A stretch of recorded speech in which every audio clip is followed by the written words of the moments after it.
하나님의 말씀 우리가 읽습니다. 이사야서 38장 1절에서 8절입니다. 이사야서 38장 1절에서 8절 말씀 우리 교독합니다. 그때 히스기야가 병들어 죽게 되니 아모스의 아들 선지자 이사야가 나아가 그에게 이르되 여호와께서 이같이 말씀하시기를 너는 내 집에 유언하라 내가 죽고 살지 못하리라 하셨나이다 하니 이르되 여호와여 구하오니 내가 주 앞에서 진실과 전심으로 행하며 주의 목전에서 선하게 행한 것을 기억하옵소서 하고 히스기야가 심히 통곡하니 너는 가서 히스기야에게 이르기를 네 조상 다윗의 하나님 여호와께서 이같이 말씀하시기를 내가 네 기도를 들었고 네 눈물을 보았노라 내가 네 수완을 15년을 더하고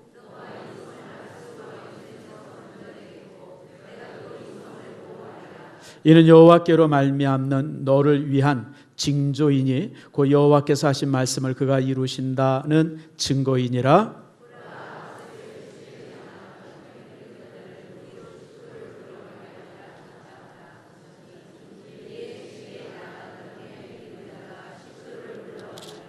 아멘. 기도하겠습니다. 하나님 감사합니다. 주의 교회에 여러 가지 일들이 있게 하심을 감사하고 그 일들이 하나님의 영광이 되었음을 감사합니다. 선교일에 더욱 힘쓰게 하시며 또 우리 교회에서 훈련받거나 파송되어진 모든 선교사들마다 하나님 앞에 영광이 되는 저들 되게 해 주시옵소서. 이 시간에 말씀을 듣기를 원합니다. 살아계신 하나님의 말씀이 우리에게 힘을 주시고 그 말씀을 통해서 우리의 삶이 회복되어지고 치료되어지는 역사 있게 해 주시옵소서. 하나님의 말씀은 살았고 운동력이 있습니다. 아버지 능력이 있습니다. 그 말씀을 통해서 우리의 삶이 회복될 뿐 아니라 모든 치유가 이루어지게 하시고 말씀 속에서 우리의 삶이 새롭게 정립되도록 주님 인도해 주시옵소서. 감사드리고 예수님의 이름으로 기도드립니다. 아멘. 요즘에 날씨가 너무 덥다 보니까 좀 TV를 많이 보게 되죠. 저는 TV를 보면서 호불호가 너무 분명해요. 제가 별로 안 좋아하는 프로그램들이 있습니다. 제일 싫어하는 프로그램이 우리 청년들이 좀 그럴 것 같은데 무한도전 무지무지하게 싫어합니다. 제가 무한으로 왜 멀쩡한 사람들이 나와서 이렇게 바보짓을 하나 난 이해를 못하겠어요. 근데 내가 그렇게 이해 못한다 그러면 주변 사람들이 뭐라 그래요. 요즘 애들 컨셉이 저렇대요. 그래서 그거 참 신기하다. 근데 제가 싫어해서 그런지 얼마 전에 보니까 MBC에서 종영했더라고요. 그래서 이게 내가 싫어하면 이렇게 종영하는구나 그런 생각을 해봤어요. 또 하나 제가 요즘 진짜 싫어하는 방송이 뭐냐면 먹방 방송이에요. 먹방 방송 좋아하는 사람 손들어. 내가 다 알아요. 그냥 뚱뚱한 애 4명이 나와가지고 그냥 맛있다고 막 이러고 먹는 걸 보면 나 왜 저러고 사나. 정말 보기가 싫어요. 그냥 뭐가 그렇게 맛있는지 그냥 이만큼씩 갖다 놓고 그냥 배 터지게 먹으면서 그래서 내가 그걸 이렇게 볼 때마다 정말 저게 전파 낭비지. 물론 먹방 방송이 있을 필요하긴 해요. 어디에 무슨 이렇게 특별히 맛집이 있다. 무슨 어디가 정말 맛있더라. 음식을 먹어보니까 어떻더라. 그런 건 얼마든지 있을 수 있잖아요. 근데 그냥 그 4명이 앉아가지고 그냥 이만큼씩 쌓아놓고 무슨 돼지 염을 주는 것 같아요. 그래가지고 난 정말 그 방송 너무너무 싫어요. 그런 반면에 또 제가 아주 좋아하는 방송이 하나 있습니다. 제가 어떤 때는 그 방송을 보다가 1시 반까지 봤어요. 그래서 새벽 예배 때문에 내가 얼마나 그냥 그랬는지 몰라요. 뭐냐면 문제적 남자. 난 그거에 되게 재밌더라고요. 여러분 그 방송 좋아하시는 분 손 들어보세요. 수준이 나 정도 되는 사람들이. 나는 맨 처음에는 사실 그런 방송이 있는 줄도 몰랐어요. 근데 우연하게 봤는데 이게 젊은 청년들이 한 7명쯤 나와가지고 어떤 문제를 막 푸는데 고심하고. 근데 저도 사실은 문제를 풀어보려고 이렇게 몰입을 하는데 이제는 내 머리가 그 머리가 아닌 것 같아요. 이게 문제를 못 풀겠어요. 뭔지도 모르겠어요. 그래서 제가 그 방송을 볼 때마다 요즘 젊은 친구들 머리 정말 좋구나. 특별히 거기에 나오는 친구들이 대부분 보니까 이제 탤런트들 중에서 가수들 중에서 이런 데서 가장 좋은 학력들과 가장 머리 좋은 사람만 뽑은 것 같아요. 그래서 이제 그 친구들이 이렇게 뽑는 걸 이렇게 하는 것을 보면 어떤 때는 정말 2시간도 이렇게 겹쳐서 하게 되면 막 2시간, 3시간도 볼 때가 있어요. 특별히 거기에 아주 재미있는 발상들이 있지 않습니까? 아주 역발상적으로 생각할 때 문제가 풀어진다든지, 상식적으로 생각해서는 안 된다든지, 또 거기 나오는 거기 멤버들이 다 또 자기 역할들이 있어요. 제가 참 이게 허당같이 나오는 김지석이 허당 같은데 밉지 않더라고요. 그다음 또 사회 보는 사람이 전현무인가요? 그 친구는 얼마나 얄미운지 몰라요. 그냥 뒤통수 친다 그래 뭐 그러는데 그래도 별로 얄밉지 않아요. 밉지 않죠. 또 박경일이라는 그 가수였던 가수인 것 같은데 그 친구는 정말 머리가 비상하더라고요. 그래서 저는 솔직히 TV 보면서 그 이제 무한도전이 이렇게 채널에 가끔 잡히면 그거 끝까지 봐요. 그리고 나도 문제 풀어보려고 막 애쓰고 그러다가 저도 좌절해요. 야, 이게 문제가 진짜 어렵구나. 근데 재밌는 것은 그게요, 녹화를 시작하면 문제를 풀 때까지 거기다 매둔다 그래요. 그래서 어떤 문제는 문제 하나를 가지고 3시간 반씩 풀었다 그래요. 그러니까 막 12시가 지나 밤 자정이 지나가고 막 새벽이 돼도 그냥 문제 못 풀면, 그러니까 이 친구들이 그냥 자정 넘어가고 막 짜증이 나니까 뭐 이렇게 힌트 달라고 그러는데, 야, 그 제작진들 아주 독하대요. 힌트 절대 안 주더구만요. 그러면 또 서로 의논하고 뭐 이러면서 문제를 풀어가는데 아주 되게 재밌게 봐요, 제가. 근데 제가 특별히 이 프로를 좋아하는 이유가 하나 있어요. 어제 우리 청년들이 참 이렇게 무한도전에 나오는, 먹방에 나오는 그런 애들처럼 저 모자란 애들이 아니라 저렇게 비상한 애들도 우리 청년들이 있구나, 그런 것 때문에 좋아하고, 특별히 내가 저 좋아하는 이유는 모든 문제는 뭐가 있죠? 뭐가 있어요? 답이 있다는 거예요. 제가 그 컨셉이 너무너무 마음에 들어요. 어떤 때는 문제가 도대체 무슨 내용인지도 모르겠어요. 솔직하게 얘기하면 저게 지금 뭐 하려는 건가? 저게 무슨 뜻인가? 무슨 의미인가? 그런데 이 청년들이 막 머리를 짜내면서 결국은 거기서 답을 만들어내더라고요. 모든 문제에는 뭐가 있어요? 답이 있어요, 여러분들. 참 청년들의 프로그램 속에 참 이런 프로그램이 있다고 하는 것 자체가 얼마나 제가 좀 마음이 좋고 그런지 몰라요. 그래서 참 제가 이제 좀 이렇게 보게 되어집니다. 사실은 그래요. 우리가 인생을 살면서 이렇게 보면 이런저런 문제들이 참 많이 닥치잖아요. 근데 여러분 아세요? 항상 문제 옆에는 답이 있어요. 근데 우리는 문제가 너무 크니까 답을 못 봐요. 문제가 꽉 쌓여가지고 답이 없는 줄 알아요. 근데 아니에요, 여러분. 찬찬히 마음 이렇게 좀 숙이고, 그리고 정말 우리가 좀 냉정해지면서 문제를 가만히 쳐다보게 되어지면 그 속에 항상 답이 있어요, 여러분. 여러분, 이 말씀, 이런 의미는 고린도전서 10장 13절에도 동일하게 주는 말씀입니다. 고린도전서 10장 13절에 이렇게 말씀하죠.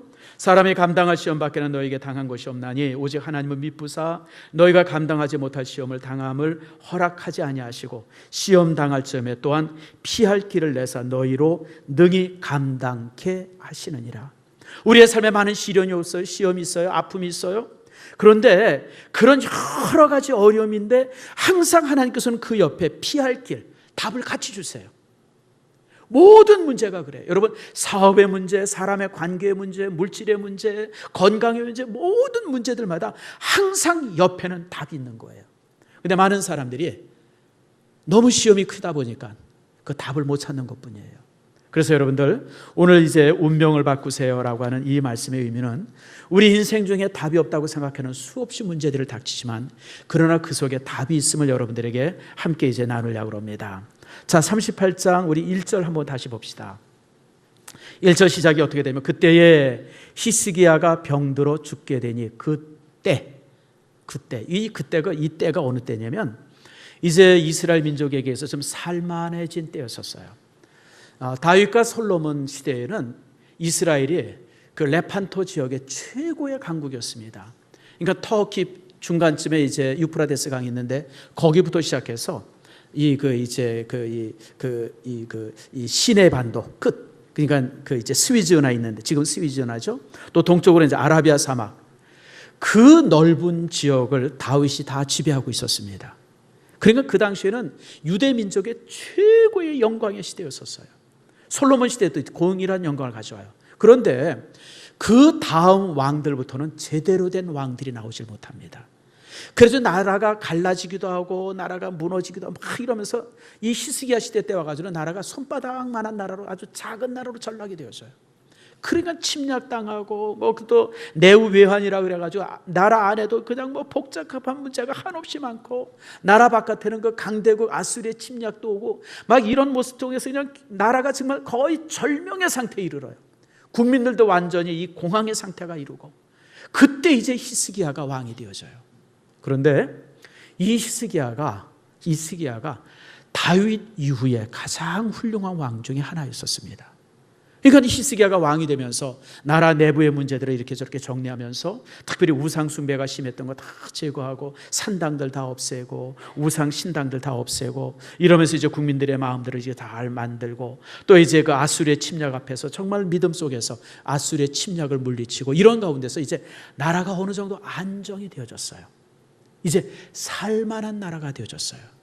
근데 바로 그때에 히스기야가 병이 들었어요. 그것도 치명적인 병이었었어요.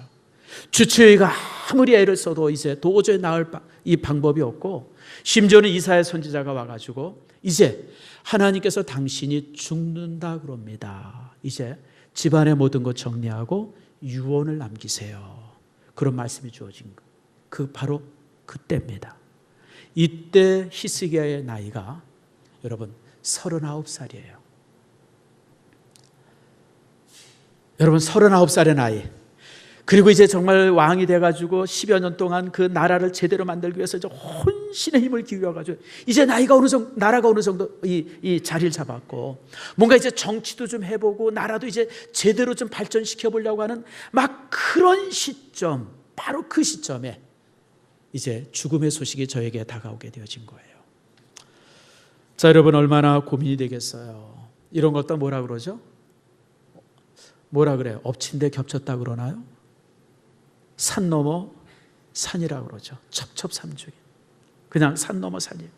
여러분 이런 모습 속에서 이제 다윗 그 히스기야의 삶에 이제 심각한 정말 위기가 이제 찾아오게 되어진 겁니다. 자, 여러분 이랬을 때 우리가 문제를 어떻게 풀어야 되느냐라고 하는 거예요. 우리 성도들에게도 사실 이런저런 어려움들이 많이 오지 않습니까? 여러분 문제가 없어진다, 문제를 참 이렇게 우리가 쉽게 해결할 수 있다 그러면 참 좋지만 사실 여러분 오는 문제들이 그렇게 쉬운 문제들이 없지 않습니까? 근데 여러분 우리가 여기서 정확히 할 수 있는 것 중에 하나가 우리 믿음의 사람들은 문제가 올 때 문제를 정확하게 알고 문제 앞에 설 수 있어요. 이건 용기입니다. 여러분 피한다고 해결이 될까요? 가정의 문제, 자녀의 문제, 사업의 문제, 직장의 문제 숨는다고 해결이 됩니까? 아니에요, 여러분. 여러분 시험에 떨어진 것은 떨어진 거고요. 직장에서 불이익을 당한 건 당한 겁니다. 사업이 위기면 위기입니다, 여러분들. 그래서 여러분 우리가 어떤 문제가 닥쳐지면 그 문제 앞에 정확히 설 수 있어요. 뭐가 문제인지를 정확히 알아야 돼요. 그게 첫 번째입니다. 많은 사람들이 문제 앞에 피하려고 그래요. 숨으려고 그래요. 2주 전에 어떤 정치인이 자살을 했어요. 왜 자살했냐면 뭔가 다 숨겨지라고 생각했는데 이게 그냥 들통이 나버렸어요. 그러니까 너무 부끄러운 거예요. 창피한 거예요. 지금까지 자기가 얘기했던 것들이 하루아침에 다 무너져 버린 거예요. 그러니까 자살했어요. 여러분 그 사람이 자살했다고 문제가 해결됐습니까? 아니에요, 여러분. 나는 그 너무너무 싫어요. 여러분 아니 세상에 지금 80 넘어 어머니가 살아계세요. 그가 정말 정치에 나선다 그랬을 때 그 어머니가 그렇게 열심히 뒤에서 도왔다 그래요. 이런저런 노동 문제들 항상 스크랩 해가지고 자녀한테 줬고 그 정말 어머니가 최고의 후원자였었는데 그리고 형님이 살던 그 아파트에 가서 거기서 자살한 거예요. 여러분 정말 우리가 문제가 터졌을 때 자살해서 해결할 수 있다 그러면 1000번이라도 자살해도 괜찮아요, 여러분들. 근데 여러분 자살로 해결할 수 있는 문제는 아무것도 없어요, 여러분들. 수없이 많은 어려움들을 주변 사람들에게 더 많이 주고요. 그를 사랑했던 수많은 사람들의 가슴에 못질을 하는 것과 똑같아요, 여러분들. 가장 나쁜 선택이죠. 참 안 된 사람이야. 난 참 좋은 사람인데 이분이 왜 이랬을까? 너무 부끄러워서 그러긴 한 것 같지만 여러분, 제가 가끔 하는 얘기입니다. 개똥밭에 굴러도 어떻게 돼요? 개똥밭에 굴러도 살아있어야죠. 여러분들, 살면 방법이 있는 거예요. 살면 여러분, 우리가 끝까지 살아가면 다시 회복할 수 있고, 다시 변명할 수 있고, 다시 내가 뭔가 새롭게 설 수 있는 방법이 있는데, 여러분, 삶을 이렇게 쉽게 포기한다는 것은 가장 나쁜 결정이에요. 그래서 여러분들 어떤 일들이 들여닥치면 부끄러워하지 마세요. 여러분, 그거 가지고 너무 창피해하지 마세요. 우리 인간이 완벽한 사람이 어디 있고, 우리가 정말 깨끗하게 살려고 애쓰고 바르게 살려고 애쓰지만, 그러나 이렇게 들춰보면요, 우리 속에 얼마나 문제들이 많아요. 뭔가 하나 터졌고 뭔가 이렇게 어려움이 있다 그러면 그것 때문에 좌절하거나 낙심하거나 부끄러워하거나 그러지 마세요. 터진 건 터진 거예요. 그리고 문제 앞에 정확히 쓰세요. 아, 이런 문제가 있어졌구나. 반면에 어떤 정치인 한 사람이 벌써 한 5, 6개월 됐네요. 미투 문제 때문에 이제 고발이 됐어요. 나는 그 사람 참 좋아요. 다 고발이 되니까 바로 도지사직 사임하고 바로 내가 이렇게 재판받겠습니다. 검사 찾아가고. 여러분, 제가 분명히 예언합니다. 그 사람 분명히 4, 5년 후에 다시 재기합니다. 살아남으면요, 언제나 길이 있어요. 여러분들, 살아남으면. 얼마나 창피한 일이에요. 얼마나 부끄러운 일이에요. 자녀들이 그 안에 있는데 자기 권력을 가지고 그런 일을 했다고 하는 것이 정말 부끄럽고 국민들 앞에 얼굴을 들 수 없지만, 그러려면 그래도 다시 여러분 그 사실을 인정하고 벌 받을 거 벌 받고, 내가 잘못했으면 그 벌 받겠습니다. 여러분, 얼마나 참 용기 있는 태도. 우리 신앙인들이 그래야 돼요. 여러분 잘 기억하세요. 우리가 살면서 내 삶에 정말 아무 문제 없이 하나님 앞에 설 수 있다 그러면 너무너무 감사하죠. 그런데 그럴 수 있는 인생은 많지 않습니다. 우리가 다 실수해요. 저도 실수하고 여러분도 실수해요. 우리가 지금 이러고 있는 게 우리 실수가 드러나질 않아서 지금 이러고 있을 뿐이에요. 만약에 여러분들이 막 누가 이렇게 막 뒤지고 이러고 그래서 막 여러분들이 부족함들 드러나고 막 그럴 수 있으면, 여러분 그냥 그 문제 앞에 잘못했습니다 시인하고 내가 다시 하겠습니다. 여러분, 그런 고백이 있을 수 있어야 돼요. 그래서 여러분, 문제가 들이닥칠 때 우리 성도들에게 제일 먼저 필요한 것은 문제를 인정해야 돼요. 그리고요, 문제의 답을 이제 찾아야 되는데, 우리 믿음의 사람들은 답을 어디서 찾아야 돼요? 하나님 안에서 찾아야 돼요. 그게 신앙인이에요. 여러분, 불신자나 성도나 다 같이 문제가 있어요. 여러분, 불신자라고 문제가 더 많고 성도라고 해서 문제가 없고 그렇지 않아요. 여러분들, 문제는 똑같이 와요. 아픈 거 똑같이 오고, 사고 똑같이 오고, 갈등 똑같이 오고, 사업의 위기 똑같이 오고, 여러 가지 문제들이 다 동일하게 똑같이 와요. 그러나 신앙은 자신에게 닥친 문제에 대한 해석이 달라요. 신앙의 힘이 뭡니까? 삶을 해석하는 능력이 우리 속에 있어요. 그래서 여러분들, 우리는 이런 문제들을 믿음 속에서 하나님 안에서 찾고자 하는 그런 노력이 우리 속에 주어지는 겁니다.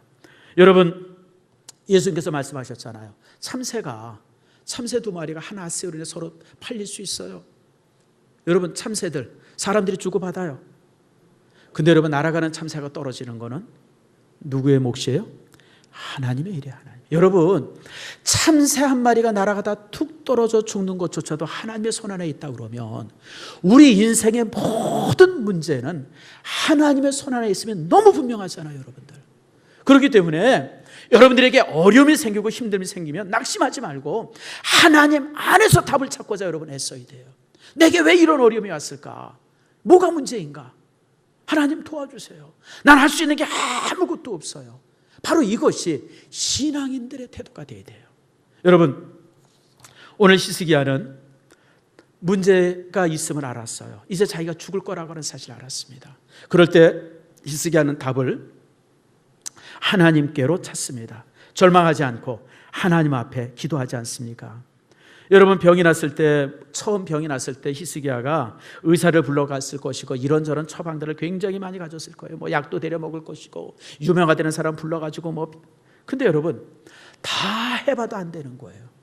다 해봐도, 모든 걸 해봐도 안 돼요. 결국은 이제 죽을 것이라고 하는 그런 소식이 들려졌을 때 히스기야는 이제 병상에서 일어나서 하나님 앞에 기도하기 시작합니다. 그게 이제 오늘 우리가 보았던 말씀이죠. 자, 2절 말씀 우리가 같이 한번 읽겠습니다. 시작. 히스기야가 얼굴을 벽으로 향하고 여호와께 기도하여. 얼굴을 벽을 향해 다 대했다라고 하는 말의 뜻이 뭐냐면, 이 침상에서 일어나서, 병상에서 일어나서 머리를 벽에다 탁 기대고 그러고 기도했다는 거예요. 왜냐하면 앉아 있을 수 있는 기운이 없었어요. 앉아 있을 수 있는. 그러니까 벽에다 머리를 대고 벽을 의지해서 하나님 앞에 기도한 거예요. 특별히 여기에는 영적 의미가 있습니다. 인간 모두에게 이런 벽과 벽이 있어요. 벽이 단단한 벽이 우리의 삶을 꼼짝 못하게 들여막는 이렇게 벽이 있는데, 벽에다 이제 탁 머리를 대고 기도해요. 근데 벽 뒤에는 누가 계시죠? 하나님이 계신 거예요. 벽 뒤에는 하나님이 계세요. 그러므로 오늘 히스기야는 낫을 벽으로 향해서 그 벽 뒤에 계신 하나님을 바라보면서 저가 기도하는 거예요. 자, 기도의 내용이 뭡니까? 3절입니다.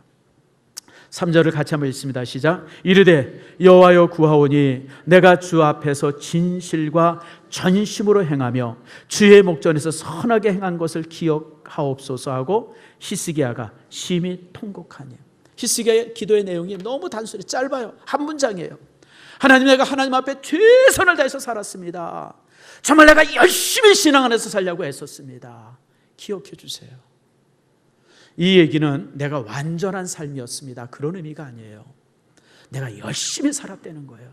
신앙 안에서 열심히 지금까지 살아왔고, 주님께서 내게 생명을 주시면 내가 동일하게 진실로 열심히 주 앞에 살겠습니다, 그런 의미예요. 우린 종종 기도할 때 그렇게 기도하죠. 지금까지는 하나님, 내가 엉망으로 살았지만 하나님께서 이것만 주시면 내가 크게 이렇게 일하겠습니다. 따라합시다. 뻥이다. 여러분, 그거는 로또를 바라는 것과 똑같은 거예요. 우리가 정말 하나님을 움직일 만한, 정말 하나님으로부터 친정한 도움을 바라는 기도를 우리가 한다 그러면 이렇게 기도할 수 있는 이 자신감이 있어야 돼요. 하나님, 내가 지금까지 하나님 앞에 열심히 살았습니다. 주님께서 내게 새 생명을 주시면 지금까지 산 것처럼 내가 하나님 앞에 최선을 다해서 살겠습니다. 그러고 기도했어요. 그러니까 여러분, 기도도 중요하지만 기도하기 전의 삶도 참 소중한 겁니다. 저는 여러분들이 주님 앞에 그렇게 기도할 수 있는 용기와 자신이 있기를 축복합니다. 여러분, 그렇게 기도했어요. 그리고 오늘 히스기야는 심히 통곡했어요. 심히 통곡했어요. 여러분, 눈물은 영혼에 쌓여있는 모든 오물을 씻어내는 그런 역할을 합니다. 눈물의 기도가 그래서 좋은 거예요. 여러분, 우리가 눈물로 기도하게 되어지면 우리 영혼이 순수하게 되어지면 참 놀랍죠. 카타르시스라고 그러죠. 씻어내. 내 속에 있는 더러운 것들, 오물들, 욕심들, 추악한 그런 어떤 생각들을 다 씻어내는 게 눈물이에요. 물론 씻어내면 또 이제 더러워지기도 하죠. 그러면 여러분 또 눈물로 씻는 거예요. 오늘 이 히스기야는 그렇게 기도했어요. 그래서 하나님께서는 가장 기뻐하는 기도가 눈물의 기도입니다. 다윗의 눈물이 그랬고요, 에스라의 눈물이 그랬고, 또 예레미야의 눈물이 그랬습니다. 예수님의 눈물도 그랬어요. 여러분, 그래서 스폴전 목사님은요, 성도의 눈물은 천국에 가는 고속도로다 그랬어요. 우리가 억지로 눈물을 만들어서 기도할 건 없지만, 그러나 저는 여러분들이 하나님 앞에 서서 기도할 때 정말 항상 눈물로 기도할 수 있는 그런 영혼이 되어지기를 축복합니다. 참 이렇게 기도했을 때 오늘 5절에 보니까 주님의 응답이 임합니다. 5절 말씀 우리 같이 한번 읽겠습니다. 시작. 너는 가서 히스기야에게 이르되 내 조상 다윗 하나님 여호와께서 이같이 말씀하시기를 내가 네 기도를 들었고 내 눈물을 보았노라. 내가 네 수 안에 15년을 더하고, 따라합시다. 내 기도를 들었고 내 눈물을 보았노라. 여러분, 이게 기도예요.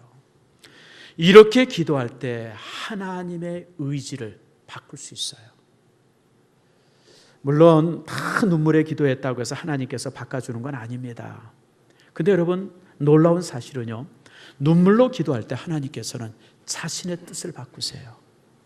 우선 모세가 그랬잖아요.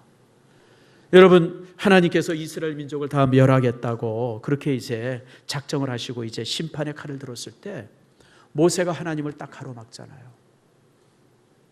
하나님, 이 민족을 멸하시려면 나부터 죽이세요. 목숨을 걸고 주 앞에 기도하죠. 그럴 때 주님께서 자신의 의지를 바꾸십니다.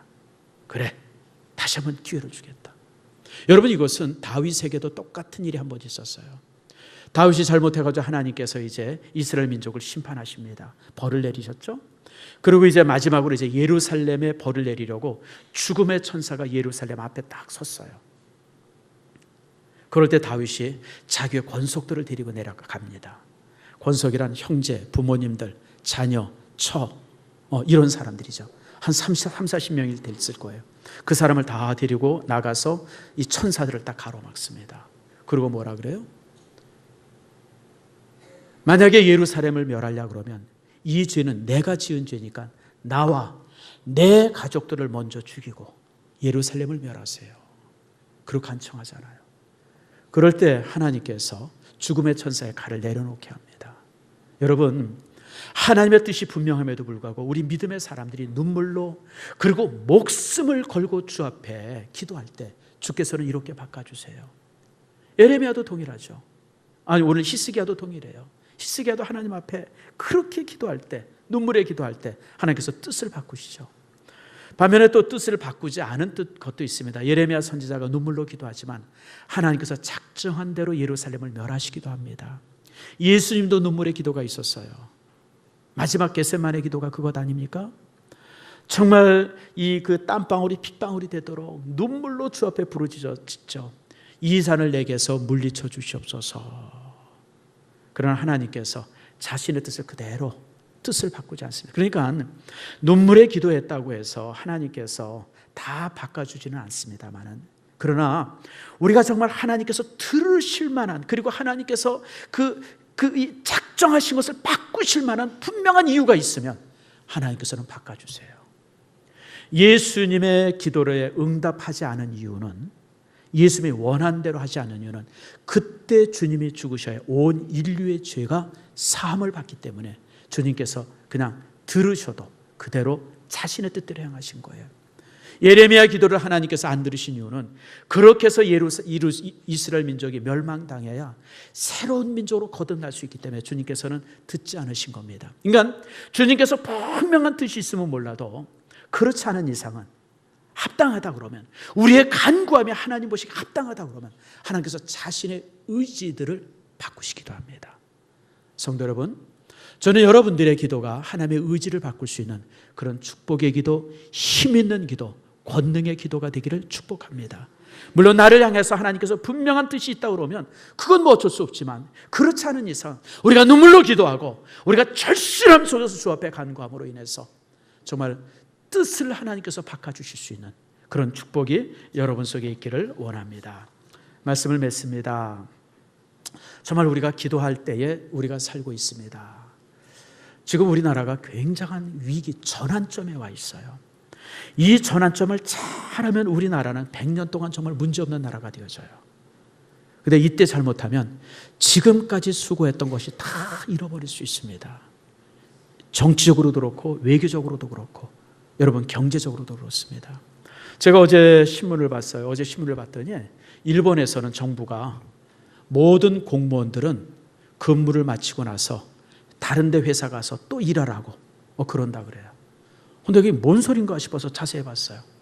왜 그러냐면 일본은 일할 사람들이 없어가지고 공무원들이 정시에 퇴근해서 집에 가지 말고 그냥 일할 필요한 데 가서 빨리 좀 일 좀 더 하고 가려는 거예요. 그러니까 그 월급이 모자라서 투잡까지라는 게 아니라 일할 사람들이 없으니까 가서 일하려는 거예요. 지금 여러분 일본도 그렇고요, 미국도 그렇고, 그런데 지금 우리나라는 여러분 지금 20대에 있는 청년들은 절반 이상이 다 실업자잖아요. 정말 심각해요. 여러분 경제적으로 너무너무 심각해요. 자, 여러분 국가가 할 일이 뭐예요? 국가가, 정부가 할 일이 뭐예요? 국민들 잘 살게 하는 게 정부가 할 일이에요. 폼나게 무슨 정책하고 무슨 뭐 딴 나라에다 뭐 갖다 싸주고 이게 정부가 할 일입니까? 국민 한 사람 한 사람을 잘 살게 하는 게 정부가 할 일이지. 근데 여러분 우리나라 지금 경제가 너무너무 심각하잖아요. 여러분 경제만 그렇습니까? 외교도 지금 심각하고요. 여러분 정말 여러 가지 문제가 심각해요. 우리가 이럴 때 정말 기도해야 돼요. 우리가 기도하지 않으면 나라가 어떻게 될 줄 몰라요. 그래서 여러분, 기도로 이 정말 막막한 벽을 우리가 무너뜨릴 수 있어야 돼요. 여러분, 이 나라의 모든 일들은 하나님의 손 안에 있어요. 그 하나님께서 이 나라를 붙들어 주시고 이 나라를 다시 든든하게 세워주시고 이 나라의 모든 국민들이 행복하게 살 수 있도록 우리가 기도로 하나님 앞에 간구할 수 있어야 돼요. 여러분, 우리의 기도가 가난의 벽을 무너뜨리고 우리의 기도가 질병의 벽을 무너뜨리고 우리의 기도가 이 민족 속에 깊이 있는 미움과 갈등의 벽을 무너뜨리고 우리의 기도가 이 민족 속의 소원인 남북 통일의 문제 벽을 주님께서 헐어주시고, 여러분, 그러기를 위해서 우리가 기도해야 합니다. 요즘에 많이 덥잖아요. 이 더울 때 여러분들 정말 일찍 자고 일찍 일어나서 우리 교회에 모여서 새벽에 모여서 금요 기도에 모여서 더 많이 기도하시기를 바랍니다.